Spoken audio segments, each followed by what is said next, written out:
Good morning, everyone. Welcome to our worship this morning, the 7th Sunday after Pentecost. And para po sa mga kasama natin online, welcome po sa ating pagsamba. And please leave a comment sa ating comment section. As always, ating recognizing later on.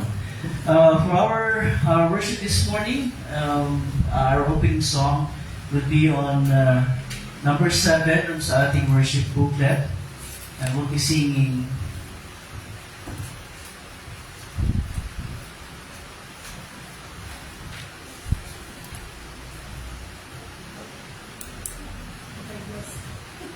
All Creatures Are Forgotten.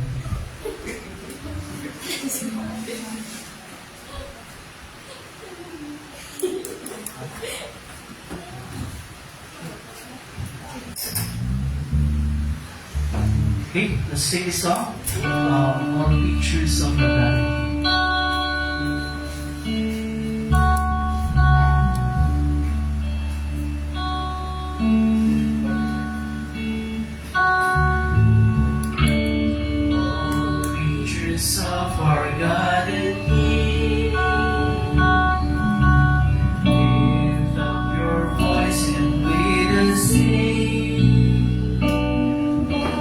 Praise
Mga minamahal sa Panginoon, lumapit tayo ng may tapat na puso at magpahayag na ating kasalanan sa Diyos, na ating Ama at umalig sa Kanya sa pangalan ng ating Panginoon sa Kristo upang tayo at pagkaluban niya ng kapatawaran. Ang tulong natin ay nagmumula sa Panginoon. Siyang lumikha ng langit at lupa. Aking sinabi, pahahayag ko ang aking pagsalangsang sa Panginoon. Iyong pinatawad ng aking mga kasalanan. Sabay-sabay po natin ipahayag ng ating mga kasalanan. O Diyos, ang mga makapangyarihan sa lahat, ang mga mahabagin, ako na isang kaawa-awa at mga kasalanan, ay nagpapahayag sa iyo ng lahat ng aking mga kasalanan at mga kasamaan. Sa pamamagitan ng mga ito, ikaw ay nagsasalan ko sa isip, sa sigla at sa gawa. At ako'y karapat-dapat na sa pagsasalan mo sa anong ito at sa pagsasamang walang mula. Ngunit buong gusto akong malapit at nagsisisi tayo sa mga ito. At dumadalamin ko sa iyo dahil sa walang hanggang kahabagan. Nakanahan sa kanan, walang dunis, mapait na pagtiis at kamatayan ng ibig na anak ng Jesus Cristo ay maging mahabagin at pagbiyayakan mo sa akin ay sa mabang makasalanan. At sa tulong ng Espiritu Santo ay palawakin ang aking kaalaman at hindi masundin sa iyong salita hanggang sa wakas.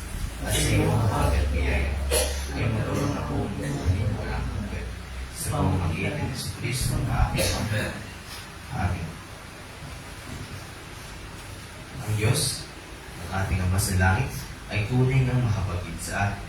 Ibinigay niya ang kanyang buktong na anak ni si Jesus upang maging handog sa kapawatawad ng ating mga kasalanan.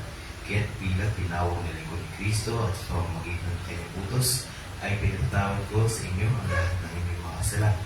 Sa pangalan ng Ama at Anak ng Espiritu Santo. Amen. Manatili ko tayong nakatayo.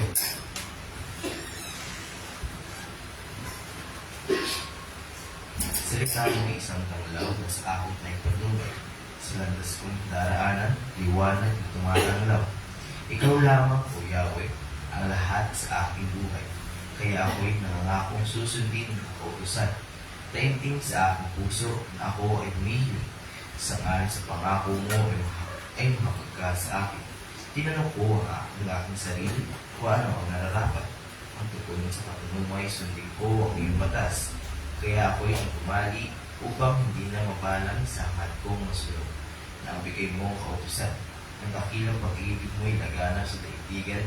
Ituro mo sa akin, Yahweh, ang banal mong kautusan.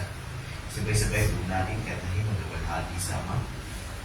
Luwalhati sama at sa anak at sa Espiritu, kung paano noong una, ngayon magpakailanman, walang hanggan. Amen. Panginoon, mapagkasabi, Kristo, mapagkasabi, Panginoon, mapagkasabi. Papuri sa Diyos sa ligtasan. At sa lumay kapayapaan sa mga taong kinahulog ka niya. Pinupuri ka namin, sinasamba ka namin. Nilalagi ka namin, pinasasalamatan ka namin dahil sa iyong kaluwalhatian. O Panginoong Diyos, halian ka namin lahat. Diyos na makapangyarihan sa lahat. O Panginoong Diyos, bugtong na anak, Yesu Cristo. O Panginoong Diyos, Kordero ng Diyos, anak ng Ama, nag-aalis ng kasalanan ng sanlibutan, mahabag ka sa amin. Ikaw na nag-aalis ng kasalanan ng sanlibutan,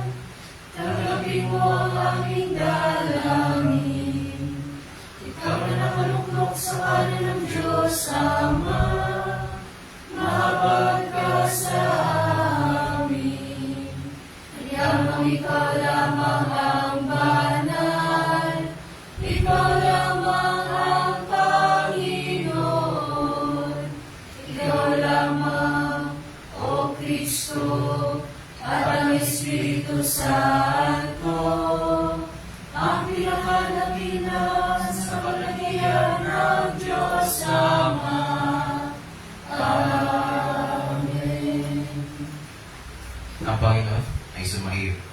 Ang kanyang Espiritu. Manalangin tayo. O Panginoon, ipagkaloob mo sa amin ang Espiritu upang pakinggan namin ang iyong salita at maunawaan ang isang bagay na tunay na mahalaga upang sa pamamagitan ng iyong salita at ng Espiritu ay makapanguhay kami ayon sa iyong kalooban sa pamamagitan ni Kristo, iyong anak, aming Panginoon na nabubuhay at nag-aaring kasama mo at ng Espiritu Santo, iisang Diyos ngayon at magpakailanman. Amen. Magsipo tayo lahat at ating pakinggan ang basa sa salita ng Diyos.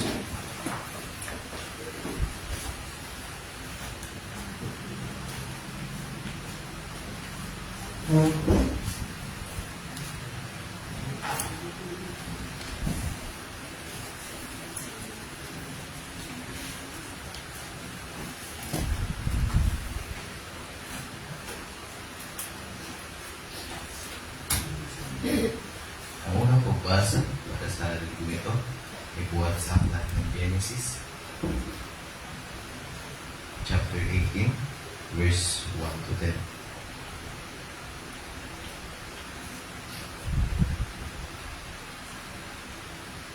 At ganito ang sinasabi. Pinangako ang pagsilang ni Isaac.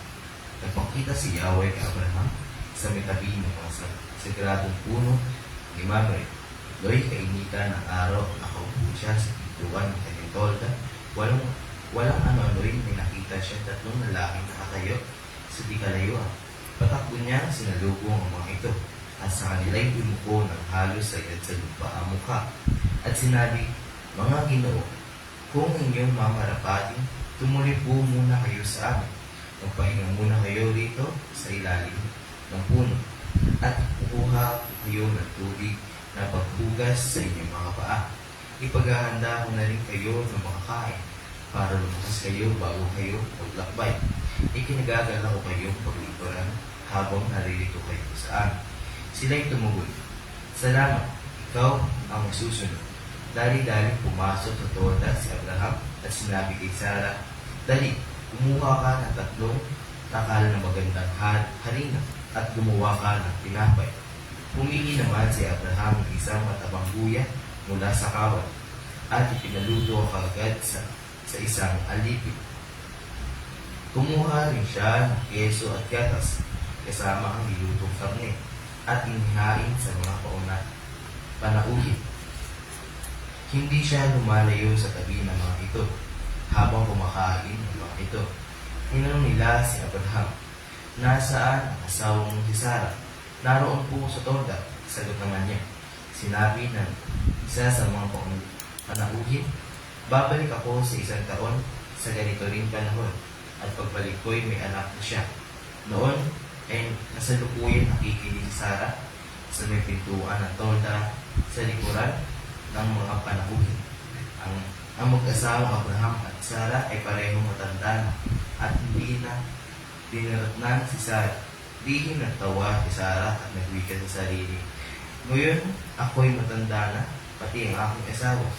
Masisihan pa kaya ako sa pakikipagsali? Bakit natawa si Sarah at nagsabi kung kailan pa siya tumanda, saka siya magkakaanak? Tanong ni Yahweh kay Abraham, mayroon bang hindi kayang gawin si Yahweh tulad ng sinabi ko? Babalik ako sa 1 taon at pagbalik ko'y may anak siya. Dahil sa takot, nagkaila si Sarah at nagwika, hindi po ako tumawa. Ngunit sinabi niya, huwag ka na magkaila. Talaga, tumawa ka. At ito ang salita ng Panginoon. Ang ikalong pagbasa naman ay buhat sa aklat ng Colosas, chapter 1. At ganito ang sinasabi.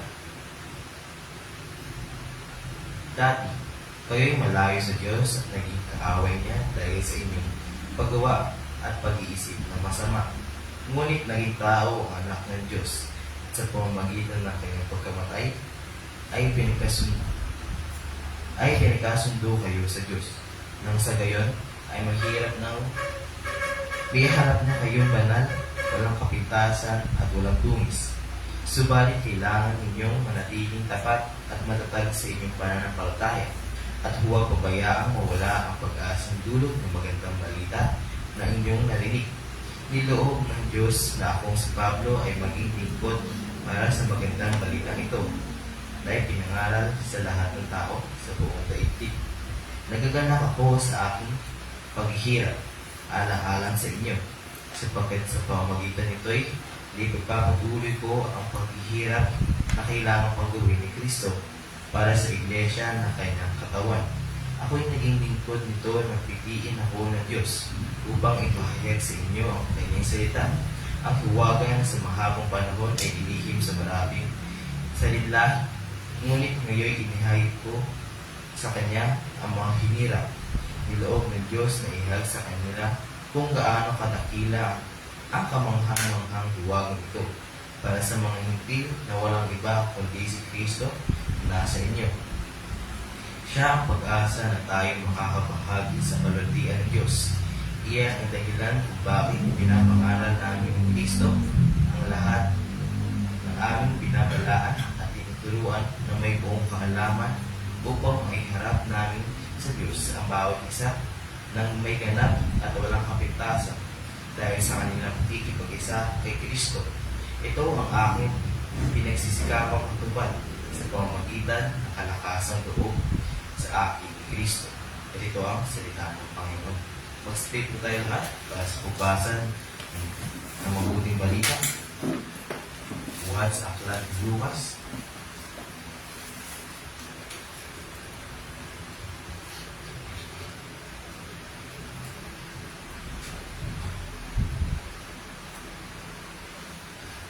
Chapter 10, verse 38. At ganito ang sinasabi. Dumalo si Jesus kina Marta at Maria. Si Jesus at ang kanyang mga halagad ay nagpatuloy sa kanilang paglalakbay at pumasok sa isang nayon. Malugod silang tinanggap sa tahanan ni Marta. May kapatid siyang si Maria na naupo sa may paanan ng Panginoon upang makinig sa kanyang tinuturo. Si Marta naman ay malakabala sa paghahanda, kaya lumapit siya kay Jesus at nagsabi, Panginoon, baliwala po ba sa inyo na pinapabayaan ako ng kapatid ko maganda ng mag-iisa? Sabihan nga po ninyo siya, tulungan naman ako. Ngunit sinabi ng Panginoon sa kanya, Marta, Marta, nababalisa ka na at abalang-abala sa maraming bagay. Ngunit iisa lamang ang kailangan ko. Pinili ni Maria ang mabuti at ito'y hindi sa kanya akalisin. At ganito ang salita ng Diyos. Manatili po tayo nakatayo at sabay-sabay po natin pakit para napalatay. Salamat.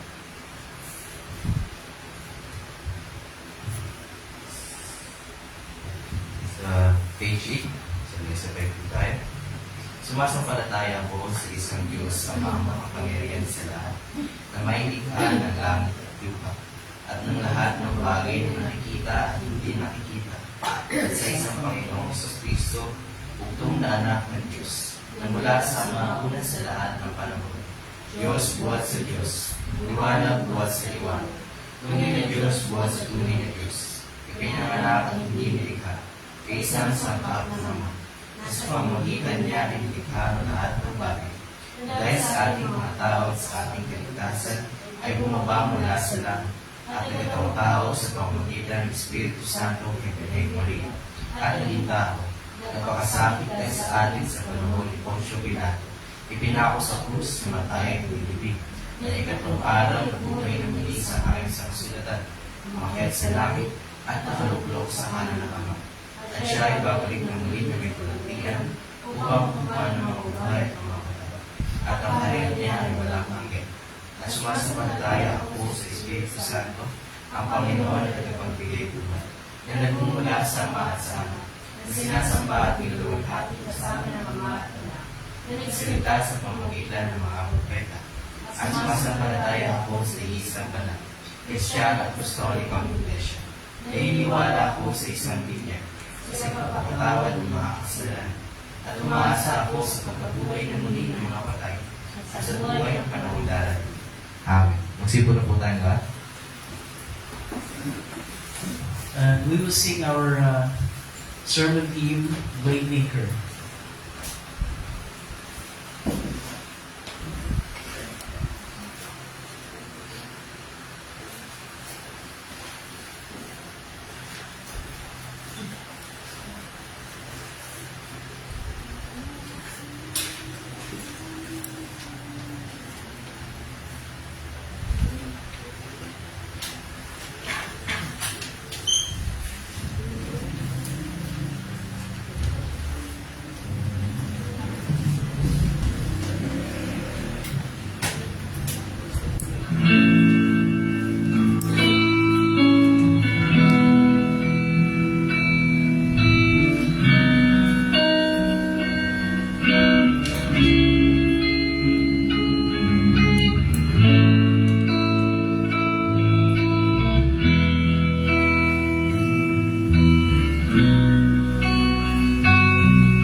Good morning, everyone. Magandang umaga.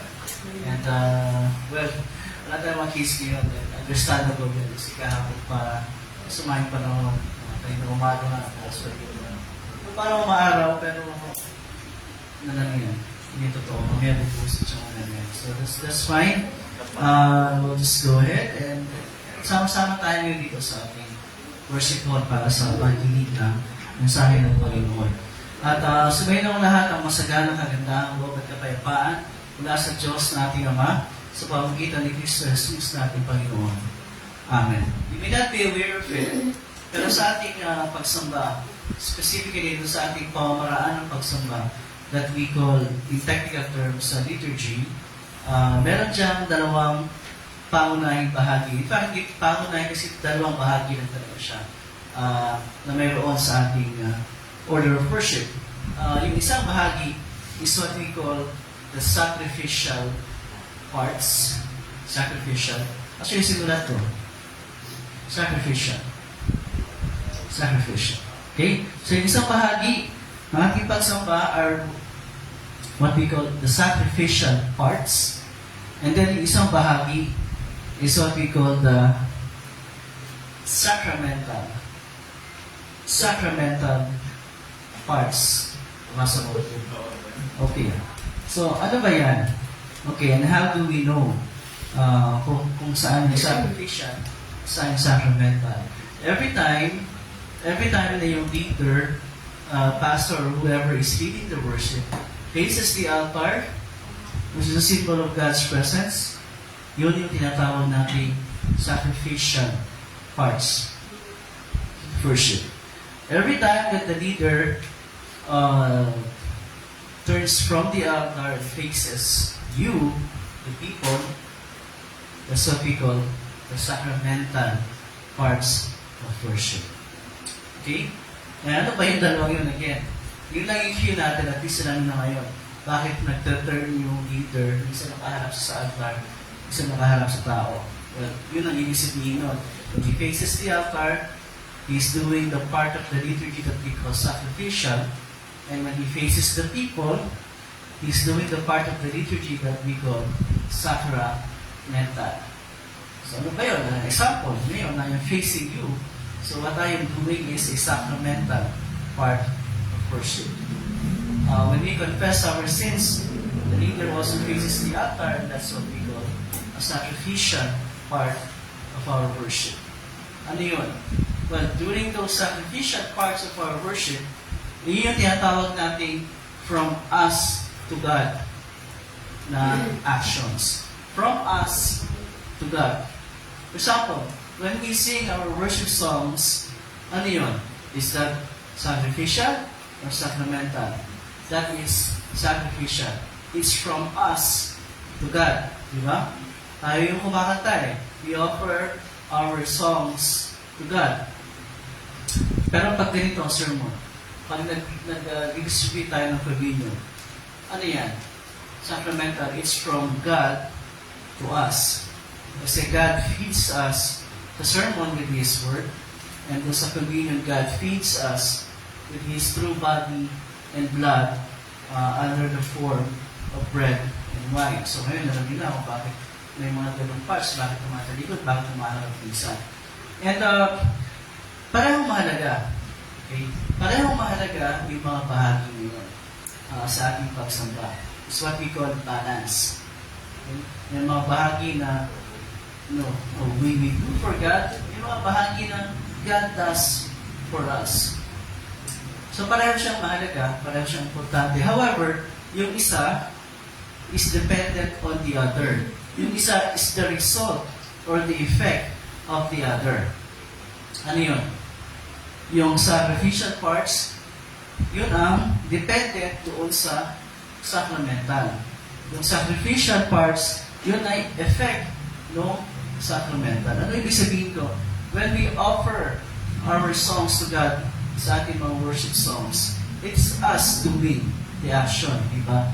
Tayo yung umaawit ng mga awit ng pagpupuri at pagsamba at pasalamat sa Panginoon. However, the reason why we are able to offer our songs of worship and praise and thanksgiving, the reason why is that God first did something for us. That's why in response, we praise Him and we worship Him and we thank Him through our songs. Diba? Ano yung ginawa ng Panginoon para sa atin? First, diba, He forgives us our sins. Diba? Pinatawad na tayo sa ating mga kasalanan. And then He restores our relationship with Him through our faith in our Lord Jesus Christ. In response, diba, bilang tugon, we praise Him, we thank Him, we worship Him sa ating mga pagsamba. Diba? When we offer our prayers in worship, that is sacrificial.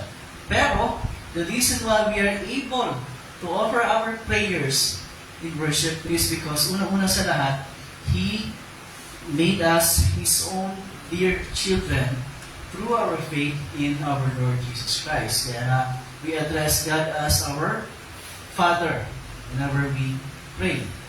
So, responsive, di ba? So, yung lahat ng mga ginagawa natin sa ating pagsamba na us doing the actions ay in response sa ginawa ng Diyos para sa atin. It is dependent on, it is the effect of God doing something for us. That's why we are able to do something for Him in return. So, parehong malaga, pero yung ginagawa natin ay bunga, unang-una ng ginawa ng Diyos para sa atin. Yung tinatawag natin worship rhythm. Worship rhythm. Ngayon, yung worship rhythm na yan, dapat ganyan din sa buhay natin sa pang-araw-araw. Dapat yung rhythm ng ating araw-araw na buhay ay meron din tayong sacrificial, things that we do for God, and sacramental, things that God does for us. Okay? Ang problema, ito. The problem and the reality is this. Katulad nung sa gospel kanina na binasa, we are more like Martha than Mary. Diba? Mas malapit tayo sa realidad kay Martha kaysa kay Maria. So, paano paraan? We fill our days with so many things that we are busy about. So, mga bagay na in themselves ay mahalaga naman talaga. Diba? Busy with studies, busy with school, busy with trabaho, busy with honing our craft, busy with girlfriend, boyfriend, things na mahalaga naman. However, yung mga wala, sorry na lang. In our, hindi kita tingnan ay siya. Kasi, alam ko, 10 yung sa'yo eh. In our business, do we have a room for Jesus and His Word? Diba? Do we have a moment to take, to spend with Jesus and His Word? Yun eh. Yung sasabing hindi mahalaga yung mga pinagkakabanahan natin. Only that do we have a moment to spend for Jesus and His Word. Yan yung problema ni Martha doon sa Ebanghelyo. Katulad ng, well, we are all familiar with this story, especially yung sa Sunday School, ilang beses na natin itong nakukwento. BBS ng ating regular Sunday School. Binisita sila ng Panginoong Jesus, di ba? Sa kanilang tahanan. At agad-agad, naging abala si Martha sa pag-aasikaso sa kanilang bisita. Diba? Naghanda yung bahay, hinanda yung mga kailangan na para magkaroon ng pagkain na ihahain sa Panginoon. And that is understandable. Diba? Kasi yung bisita nila, hindi naman basta-bastang tao lang eh. Ang bisita nila is a VIP. Ang bisita nila is a very distinguished visitor. Ang Panginoon, who is also their dear friend. Yun pa yun eh. Kasi malapit na kaibigan nila ang Panginoon. Diba? Malapit na kaibigan ng Panginoon ang magkakapatid na ito. Si Martha, si Maria, at pati si Lazaro, ang kapatid nila. So malapit sa Panginoon itong magkakapatid na ito. Kaya, it is understandable na maging abala si Maria, si Martha pala, sorry, sa pag-aasikaso ng mga bagay na kailangan ng Panginoon. And in itself, hindi mali yun. Pero meron isang bagay na hindi naintindihan ni Martha. At yun yung pagkakamali. Ano yun? Mali siya dun sa kanyang pag-iisip na the reason why pinuntahan sila ng Panginoon is so that paglilingkuran nila ang Panginoon. Martha was wrong about Jesus' purpose for visiting them. She was thinking that the Lord needed something from them, yung kanyang paglilingkod. Kaya yun ang kanyang pinagkaabalahan. Hindi lang siya naging abala. She did not only worry about those things, pero dahil sa kanyang pag-aalala, because of her worrying about these things, nag-lead yun para pagbintaan pa niya yung kapatid niya na walang pakialam. Worry leads to anxiety. And that is very true. Kasi pang-araw-araw na buhay natin. That's what happened dito kay Martha. Hindi ito basta-basta eh. She worried about those things and she became anxious. Kaya pati yung kanyang, kumbaga, in a way of speaking, yung kanyang relasyon sa kanyang kapatid ay nagkaroon ng something na apekto. Sapagkat inisip niya walang pakialam si Maria. Pati ngayong Panginoon, di ba sabi niya, wala po ba kayong pakialam na hindi ako tinutulungan ng kapatid ko na si Maria. But she's right na ang Panginoon yun is a very important person eh. Pero nakalimutan din ni Martha, na yes, it was the Lord. But it is also the Lord who said na siya ay naparito sa mundo, hindi upang paglingkuran, hindi upang maglingkod. At ang pinakamataas na pagpapakita ng kanyang paglilingkod sa ating mga tao ay nung ialin niya yung kanyang buhay bilang kabayaran sa ating mga kasalanan. Yun yung hindi naintindihan ni Maria. Importante yung ginagawa niya, pero hindi yun ang main thing na kailangan ng Panginoon from her, from them. Nandun siya primarily to spend time with them para maturuan niya sila ng kanyang salita. That's the main thing. Diba? Not their service, hindi yung kanilang time to sit at His feet and listen to His Word. Yun ang pakay ng ating Panginoon mula yun ang pakay ng Panginoon sa kanyang pagpunta sa kanila. And most of the time, kahit tayo mga Christians, nag-iisip tayo na the main thing sa ating buhay, sa ating pang-araw-araw na buhay, even in our worship, the main thing is those that we do for the Lord. Sometimes, meron tayong pag-iisip na, ginagawa ko naman ito para sa Panginoon, so it's okay for me to be busy with these things, di ba? Ako, personally, I prepare sermons each Sunday. That's a thing that I do sa Panginoon, di ba? Pinagkakaabalahan ko yan. Pero, is that the main thing that the Lord wants from me? Hindi. The main thing that the Lord wants from me is, unang-una sa lahat, that I listen to His Word na pinaprepare ko. Before I even deliver it sa inyo, what the Lord wants from me, first and foremost, is that I listen to the Word that I am about to share to you every Sunday. Di ba? That's the main thing.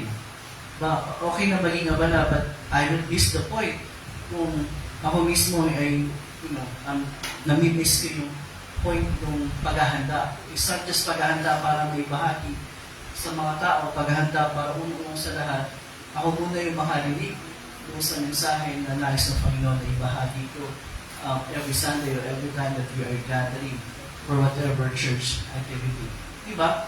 That is always the main thing. His Word is always and should be the main thing sa ating pang-araw-araw na buhay. Because, of course, yes, if you will ask, ayaw ba ng Panginoon yung paglilingkod ko? Ayaw ba ng Panginoon na gamitin ko yung oras ko, yung abilities ko, yung efforts ko para maglingkod sa Kanya? If I am a teacher in Sunday school, ayaw ba ng Panginoon yun? Ginagamit ko yung oras na yun para sa Panginoon? Kung ako ay kumakanta sa worship, like blessing, ayaw ba ng Panginoon yun? But of course, gusto niya yun eh. He wants those things.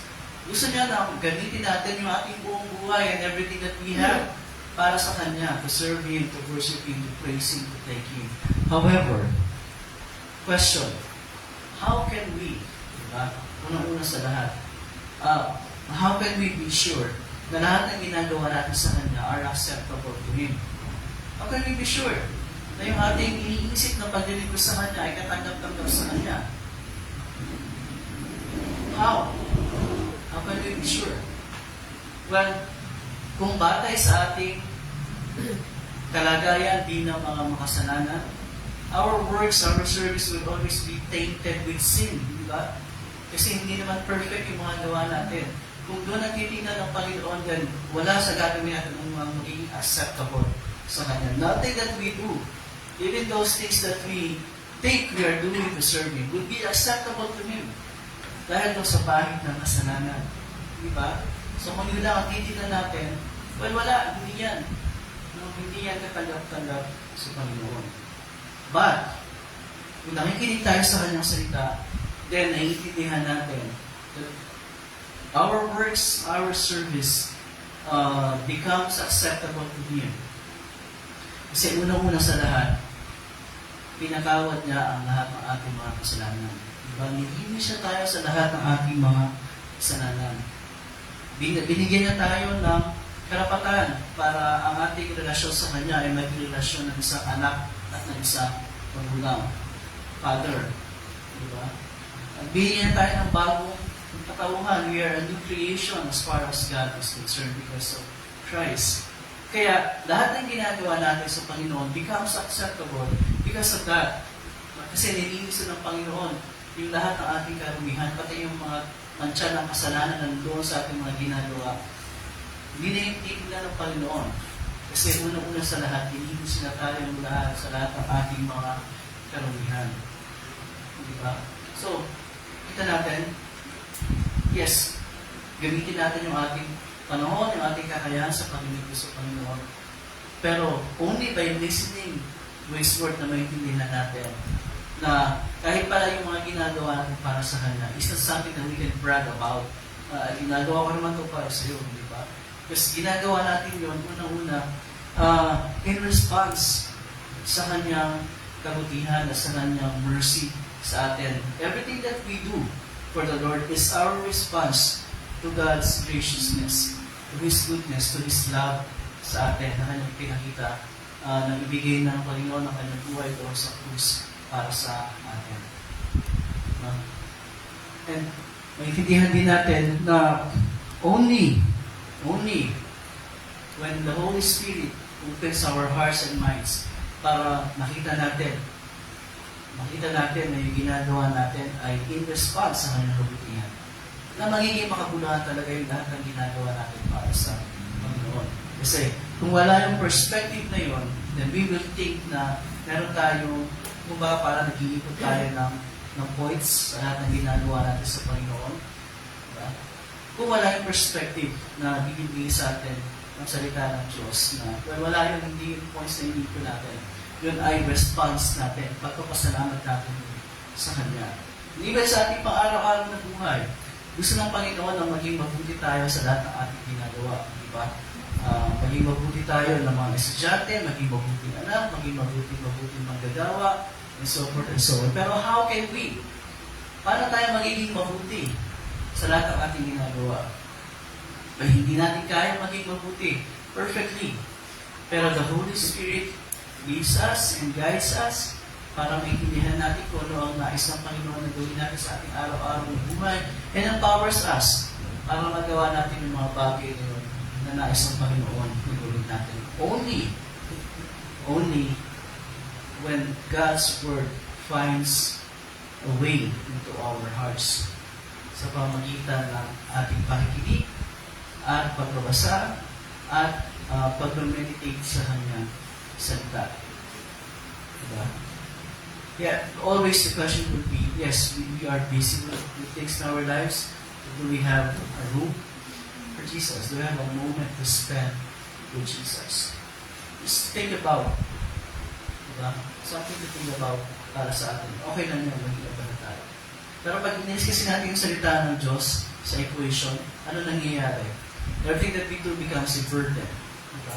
Naging burden yan eh. Yung ating mga ginagawa, diba? Naging burden, naging anxious tayo, nag-worry tayo. Wala sa tamang perspective na ating pag-iisip. Pag inalis natin sa equation, yung salita ng Diyos. Pero pag palaging kasama yung salita ng Diyos, nakasangkap sa ating pang-araw-araw ng buhay, then lahat ng ginagawa natin, hindi siya nagiging burden. Hindi naiintindihan natin yung purpose na these are avenues for us para maipakita natin, magsubuhay yung ating pananampalataya at mapaglingkuran ng Panginoon sa mga paraang pinagkakaloob na para sa atin. One of my favorite saints or church father is Saint Augustine. Saint Augustine. When I was in the seminary, I would always look for books written by Saint Augustine. At meron siya isang book na sinulat. At doon sa book na yun, paborito ko yung part na yun. Sinabi niya, ang sabi ni Saint Augustine, "For you made us for yourself, O Lord, and our hearts are restless until it rests in you." Nilikha mo kami para sa iyo, Panginoon. At ang aming mga puso ay balisa hanggang sa ito ay makapagpahinga. Umasumpungan ang pahinga sa iyo. Ano ibig sabihin doon ni St. Augustine? Na nasa puso natin, especially tayo mga Kristyano, yung desire to be always connected with our Lord. Nandun yung desire na yun. And the expression na hindi natin masusumpungan kahit kailan, yung true rest, hanggang sa makita natin that rest, true rest can only be found in the Lord and in His Word. Kaya of all quotes, yun ang pinakapaborito sa lahat. Kaya kung tignan yung Facebook profile ko, sulat dyan ko, "My heart is restless until it rests in you." Ang Panginoon lang makapagbigay sa atin ng tunay na kapahingahan that He offers in us through His Word.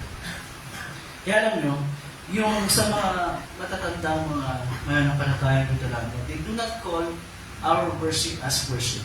Hindi worship ang tawag nila dito. Alam nyo kung ang tawag nila dito? Yung mga matatandang yung mga mananampalataya dito lang. You can take a guess. Ano mga tawag nila dito? Sige na. It's not worship. They don't call it worship. They don't call it pagsamba. They call it divine service. Why divine service? Because the main thing sa ating pagtitipon every Sunday are not the songs that we sing, are not the things that we do. Okay? Although those things are important and beautiful in His sight, naisahan niya, dahil magbibis niya yung karamihan ng lahat ng mundo. The main thing, why we gather every Sunday, is for God to serve us with His Word and His body and blood in the sacrament of Holy Communion. The main thing is God serving us, not us serving Him.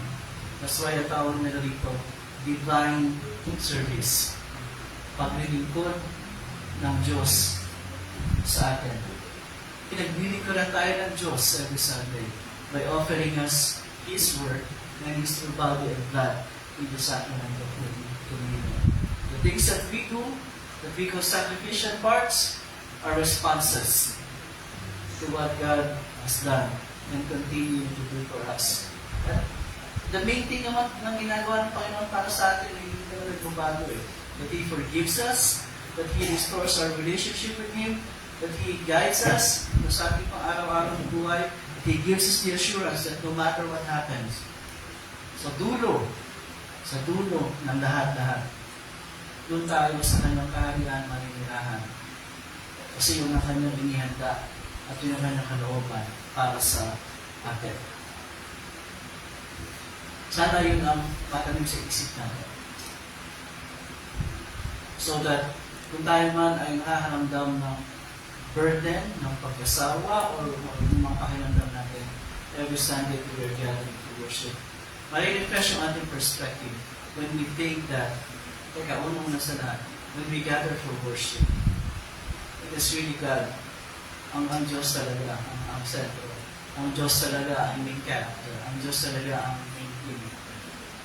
Because we come every Sunday to sit at His feet, to receive His word of forgiveness, to receive His word of assurance, to receive His word of encouragement. Yun ang ating power para mapamuhay tayo ng maayos, mapayapa, at walang balisa sa araw-araw ng ating buhay. So again, huwag natin kakalimutan, we say Augustine, our hearts are restless and will always be restless until it rests in the Lord. At ang ibaligod na kapayapaan ng Diyos, ang ina sa ating mga puso at pag-iisip sa pamagitan ng Kristo Jesus na ating Panginoon. Amen. Bilang tugon, we will gather our offerings. Ano yan? Sacrificial ba? Sacrificial. From us to God. In response, diba? Sa kanang sa atin. And sabi ko nga, every Sunday, may bago tayong tatawagin. Pwedeng babae. At tatawagin din yun. I see Bessie, be our offering bearer for today.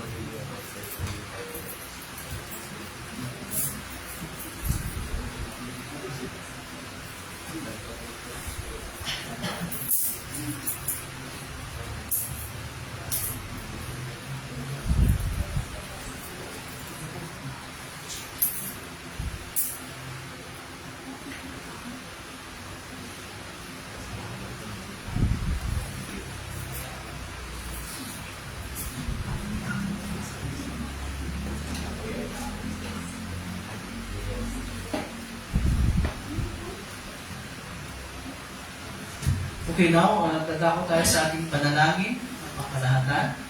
Ano yan? Sacrificial o sacramental? Judgmental. Ito si Aisha, judgmental. Ano pa naman?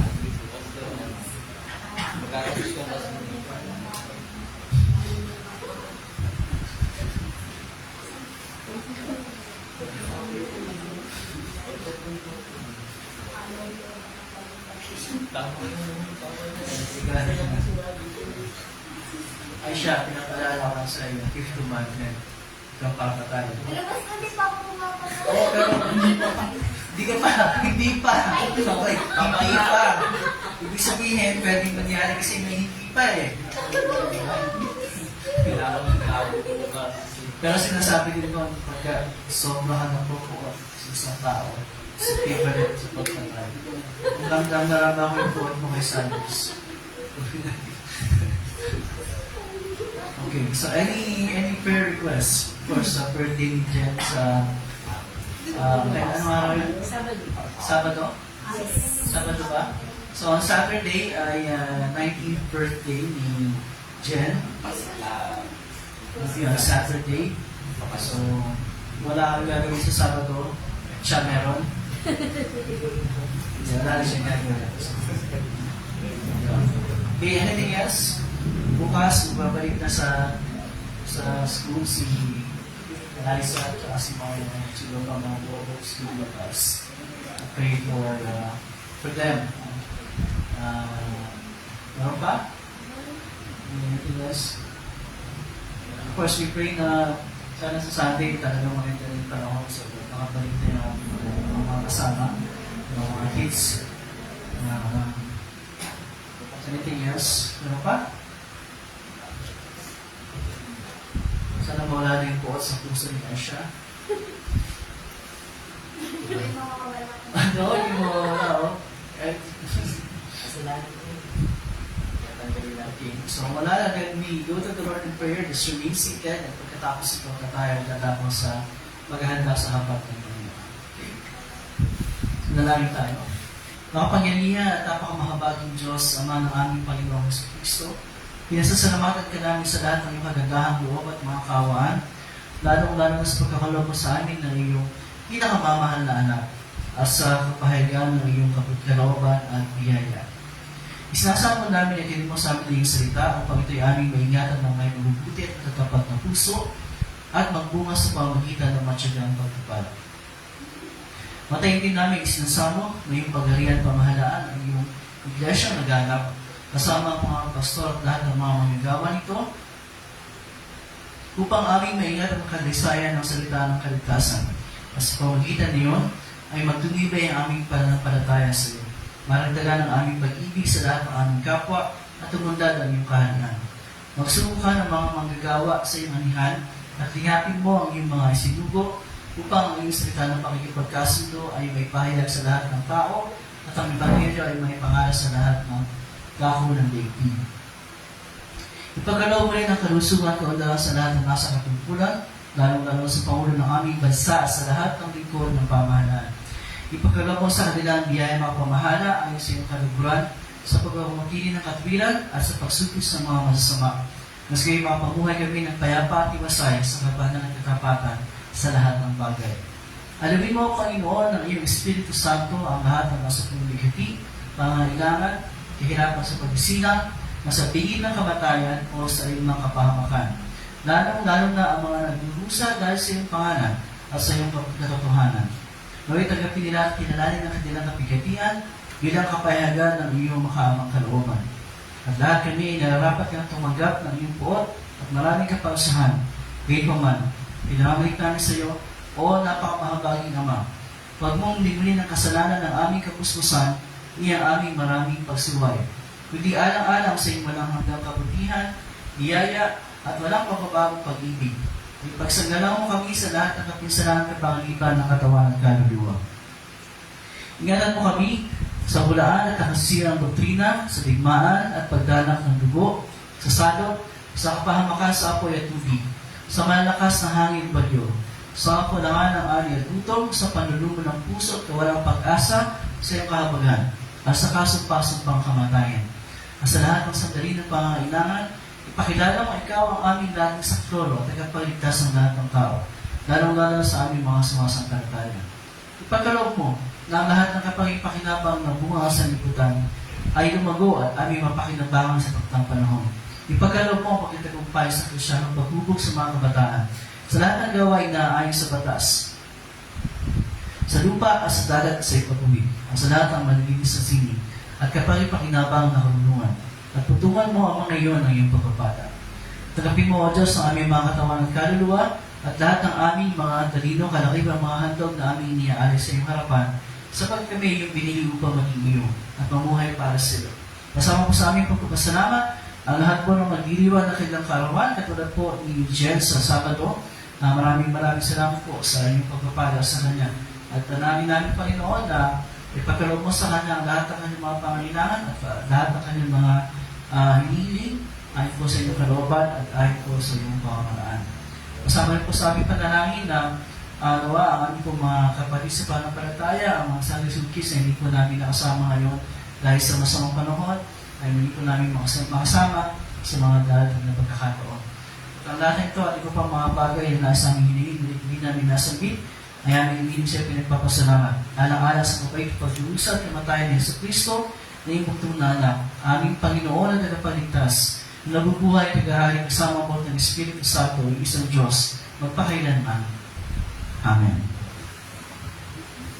Tayo natin tumayo at tayo magpapatuloy sa paghahanda sa hapag ng Panginoon sa ating mga lihina on page 16. Ang paghahanda sa hapag ng Panginoon. Ang Panginoon ay sumayo ang kanyang Espiritu. Magalak ang inyong mga puso. Magalak tayo sa Panginoon. Magpasalamat tayo sa ating Panginoong Diyos na rapat at tuwid at nagiging O Panginoon, amang banal, makapangyarihan walang hanggang Diyos, tunay nga marapat, matuwid at kapuri-puri, na kami ay dapat magpasalamat sa iyo sa lahat ng panahon at sa lahat ng dako. Nakasama ang iyong buktong na anak at ng Espiritu Santo, na iisang Diyos, iisang Panginoon. At sa pagpapahid ng isang punin na Diyos, kami isubasag sa isang Diyos, na may tatlong persona at isang kabuuan, nag-ahari ng kakapantay. Kaya kasama namang hiyat mga kangyan, at ang buong buo ng langit, aming pinupuri at dinadakila ang maluwalhati mong pangalan. Laging pinupuri ka at sinasabi, Banal, banal, banal, Diyos na Panginoon ng mga hukbo. Ang langit at ang lupa ay puno ng iyong kalwalhatian. Hosana, Hosana, Hosana sa kaitaasan. Purihin mo siya, purihin nawa siya, purihin nawa siya na pumapalito sa pangalan ng Panginoon. Hosana, Hosana, Hosana sa kaitaasan. At ibibigkasin ang Ama namin, Ama namin nasa langit, sambahin nawa ang pangalan mo. Ikaw nawa ang maghari sa amin. Sundin nawa ang iyong kalooban dito sa lupa tulad ng sa langit. Bigyan mo kami ng pagkain kailangan namin sa araw na ito. At patawarin mo kami sa aming mga kasalanan, tulad ng pagkapatawad namin sa mga nakakasala sa amin. Huwag mo kami ihatid sa tukso, inilayo mo kami sa masama, sapagkat sa iyo ang kaharian at ang kapangyarihan at ang kalulatian at pakailanman. Amen.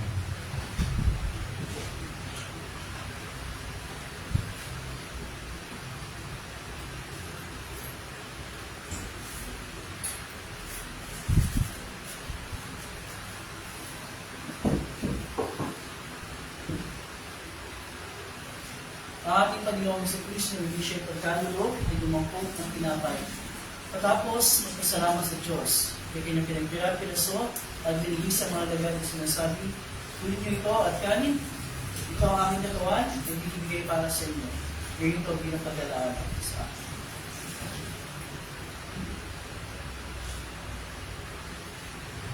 Sa ganyan paraan, hinawakan niya ang saro. Pagkatapos ng pagkapunan at ang mga pagpasalamat na siya sa Diyos, ay binigay niya sa kanilang sinasabi, "Uminom tayong lahat ito, sapagkat ito ang dugo ng tipan. Ang aking dugo na nabubuhos dahil sa marami, sa ipagpapatawad ng mga kasalanan. Yung ito sila kayo ito bilang pag-alaala sa akin. Ang kapayapaan ng Panginoon ay laging sumayo."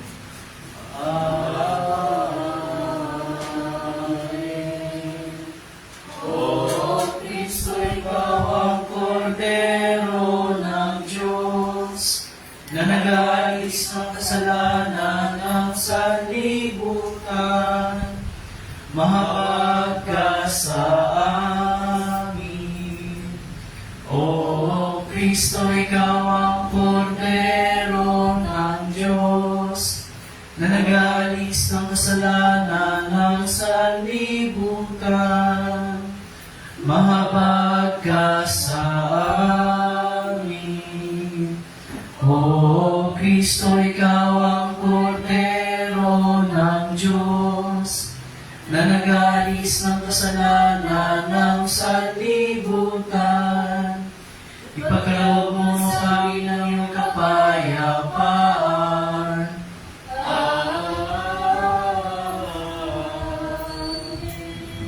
Sama-sama natin tanggapin ang tunay na katawan at dugo ng ating Panginoon Jesus, kalakip na tinapay at alat, kasi pagpapatawad ng ating mga kasalanan.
At ang tunay na katawan at bubulawan ng ating Panginoong Kristo ang siyang magpalakas ng inyo sa inyo sa tuwing panampalataya at tuloy sa buhay na walang hanggan. Lumawan kayo ng kapayapaan at karakan sa inyo Kristo.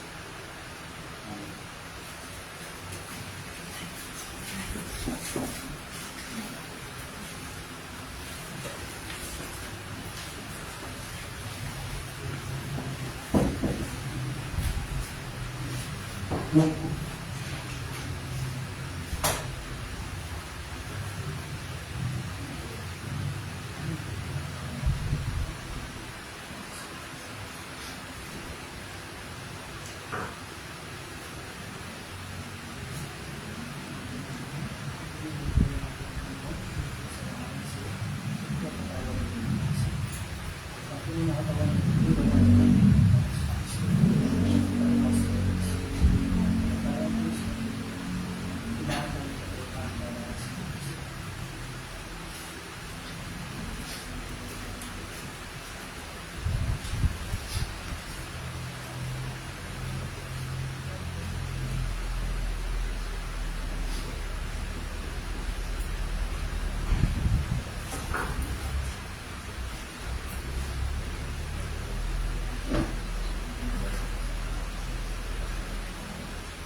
Tayo natin tumayo at ating awitin ang pagyao sa kapayapaan.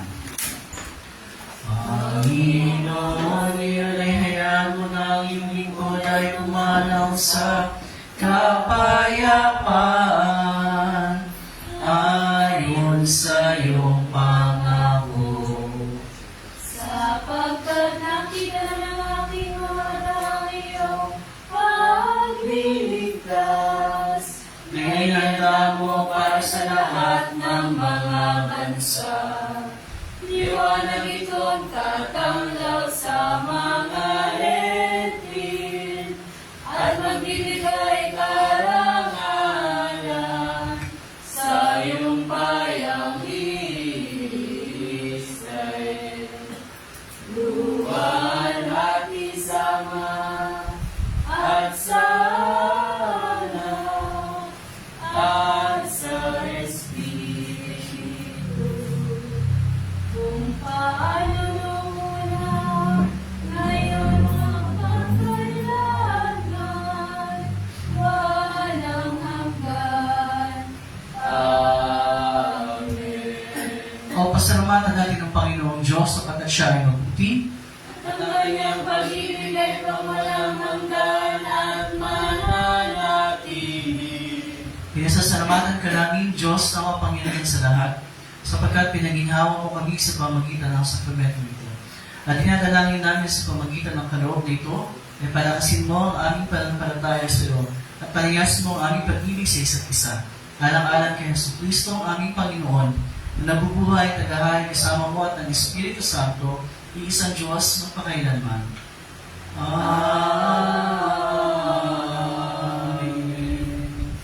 Ang Panginoon ay sumayo. At ang kanyang Espiritu. Purihin natin ang Panginoon. Magpasalamat tayo sa Diyos. Nagipin ninyo ang pagpapala ng Panginoon. Pagpalain ka nawa ng Panginoon at ingatan. Paliwanagin nawa ng Panginoon ang kanyang mukha sa iyo at mahabag sa iyo. Iniyak nawa ng Panginoon ang kanyang mukha sa iyo at bigyan ka ng kapayapaan. Amen. Amen. Amen. Inatay mo po and we will sing our closing hymn. What a beautiful name. So, wala yung sa copy natin. So, isa you can sing along. And si Leslie ang mag-lead. So,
Okay,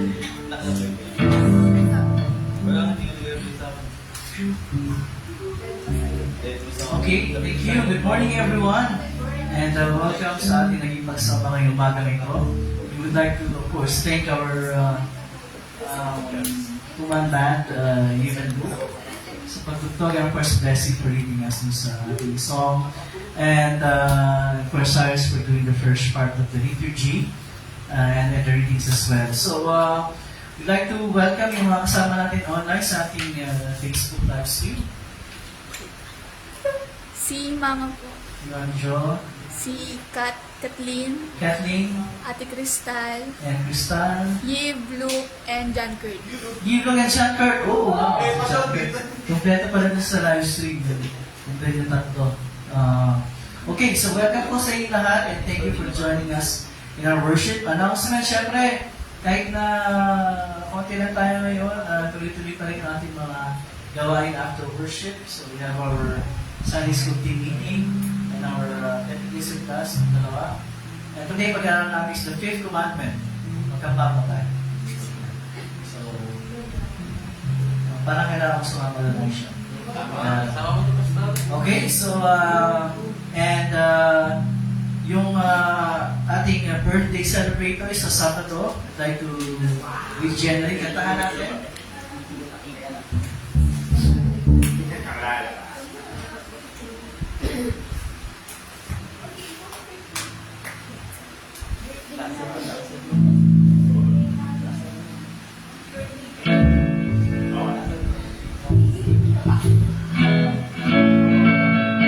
Happy birthday to you. Happy birthday to you.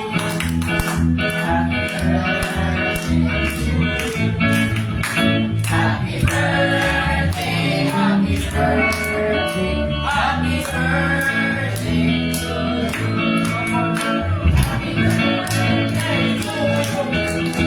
Happy birthday to you. Happy birthday, happy birthday, happy birthday to you. Alright, happy birthday, happy 19th birthday kay Jen. And nawa ay patuloy niyang pagpalain ng Panginoon. And may God grant you the desires of your heart ayon sa kanyang panahon, sa kanyang kalooban. Patuloy kang makasama namin sa Panginoon, sa Panginoon. Other than that, wala kang announcement. Maraming salamat po. God bless you day. God bless you. Bye-bye everyone.